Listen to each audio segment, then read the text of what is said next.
श्री राधे कृष्णा मित्रों, लफ्जों में जायका होता है, परोसने से पहले खुद को चख लेना चाहिए। लफ्ज ही एक ऐसी चीज है जिसकी वजह से इंसान या तो दिल में उतर जाता है या दिल से उतर जाता है।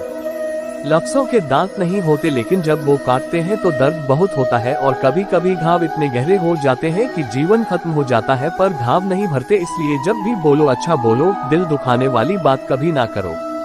बोल मीठे ना हो तो हिचकियां भी नहीं आती, कीमती मोबाइल पर घंटियां भी नहीं आती, घर छोटा हो या बड़ा अगर मिठास ना हो तो इंसान क्या चींटियां भी नहीं आती। श्री कृष्ण कहते हैं कि यहाँ हर कोई अपने आप में चालाक है। कलयुग में किसी को शरीफ समझने की गलती मत कर देना। जो कुछ भी तुमसे छीना जा सकता है, समझ लेना वो तुम्हारा है ही नहीं। एक बात हमेशा याद रखना कि उस ईश्वर के अलावा आपके आंसू, दुख और दर्द को कोई भी नहीं समझ सकता। कमान से निकला हुआ तीर और जवान से निकला हुआ शब्द कभी वापस नहीं आता। जीवन के इस सफर में हम उसी दिन बड़े हो जाते हैं जब अपने आंसू खुद ही पोंछकर फिर खड़े हो जाते हैं। आप क्या किसी को समझा पाओगे? स्वयं भगवान कृष्ण भी दुर्योधन को नहीं समझा पाए थे। आपकी अच्छाई के बाद भी अगर आपके साथ बुरा होता है तो उसका जवाब आप नहीं, समय और भगवान देगा। जब सुख आए तो ईश्वर को मत भूलना और जब दुख आए तो ईश्वर पर विश्वास रखना। ये जिंदगी कभी भी आसान नहीं होने वाली, आपको ही मजबूत बनना पड़ेगा।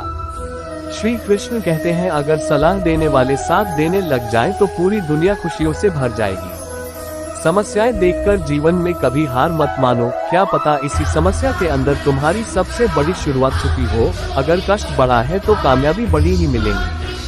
भीतर क्षमा हो तो क्षमा मिलेगी, भीतर क्रोध हो तो क्रोध निकलेगा, भीतर प्रार्थना हो तो प्रार्थना निकलेगी और नफरत हो तो नफरत ही निकलेगी। इसलिए जब भी कुछ बाहर निकले तो दूसरों को कभी भी दोषी मत ठहराना। आशा और विश्वास कभी गलत नहीं होते, बस ये हम पर निर्भर करता है कि हमें किससे आशा और किस पर विश्वास करना है। विचारों की खूबसूरती कहीं से भी मिले चुरा लो, क्योंकि चेहरे की खूबसूरती तो उम्र के साथ बदल जाती है, लेकिन विचारों की खूबसूरती हमेशा दिलों में अमर रहती है।